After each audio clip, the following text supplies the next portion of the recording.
Project Restoration, Jeremiah 23 and hoods. Yeah, we would just give a summary of Dr. Fred Price and his a legacy that he left is, if you're poor, you don't have to pay the collective. If I was to analyze after watching him in South Central LA all those years, and that would be the message, basically leaning towards the collective.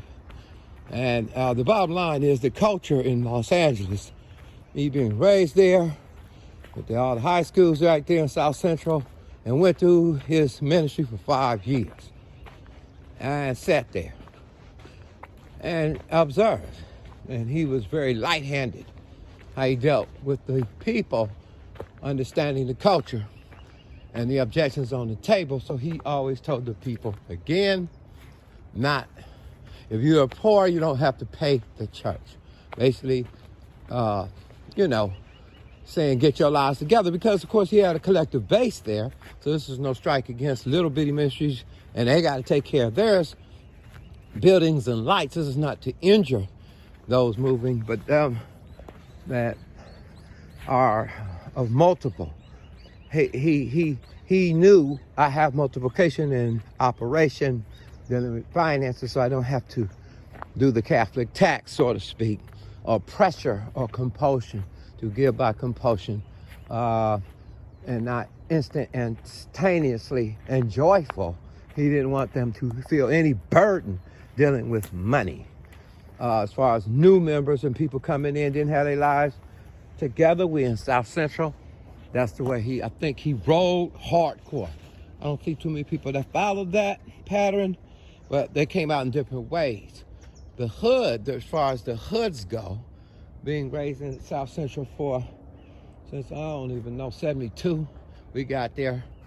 And the bottom line, man, what I saw was gangs formed, West Side Baby Cribs, 72-3, Manchester Western, Bowling Alley, Century, Western. That was my neighborhood, Washington, Bret Harte, and the South. I just would say, and dealing with hoods and breaching and flipping and repenting and getting out of that and getting into the Messiah Christ's teachings, bottom line, and sharing the love of God as much as we could as a collective force.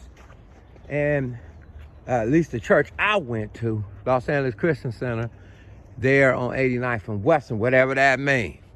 But they was after the brothers. The bottom line is,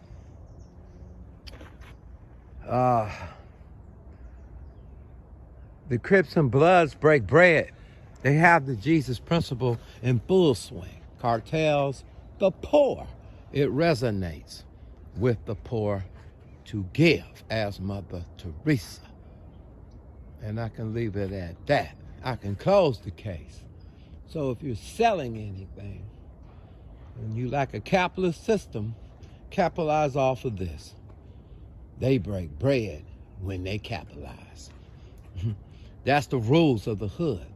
If you don't understand that, there's no commonality or mutuality. In their DNA, they would totally reject capitalization of anything, and you ain't breaking bread. They'll rather be dead than to join that system. It's like the mark of the beast anyway, because it's always parasiting of usury, as we check history on down to the hoods today. Usury without breaking bread, bro. And capitalism is a sin to them. And you can't sell them a lie. Never. They'd rather be dead. They know the truth. When you see, this is what they got coming.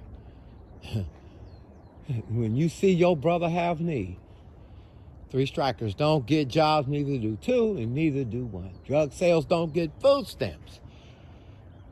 Either you hide your eyes. In the study of money, you hide it to not fully disclose. Google it. Bottom line, something's wrong. Yeah, because a cover of a system they won't eat. They ain't eating that. They can't understand how one could prosper as the individual, again, like the tree, and not share with the forest or charge the forest in any kind of way for its natural provision. It is natural to Crips and Bloods and gangs and poor around the world to share. It resonates. When you see revolutions, it says something about there's not enough, and there's enough because God has provided, like for this forest, but men's hands, currencies, all this kind of thinking to manipulate and control is in the picture. So they take their fishes and laws and agree with nature and agree with the Messiah's teaching. Better to give than to receive. At that point, the bosses break bread, and the generals and the sergeants on down to the foot soldiers. Trust me, in the hood, Jesus' principle work. They all eat. Now the trap is in the cheese. Yeah, they allowed the flooding of drugs to dominate in poor, impoverished communities, and with records you can't find employment. And it's the death trap with the genocidal tendency and controlling manipulations with pinky rings sitting up at the top.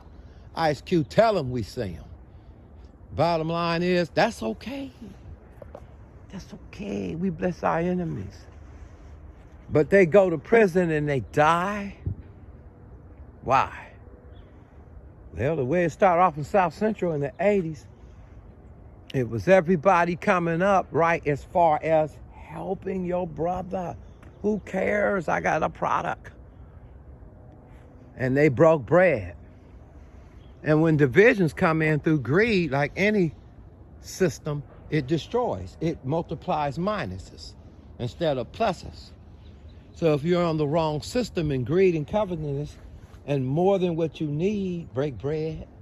Jesus said, Christ Yeshua said, I was the bread of life that came down, and everybody ate. Notice they ate equally. Notice when he took the fishes and loaves, he didn't sell them for $10. That system's cursed too.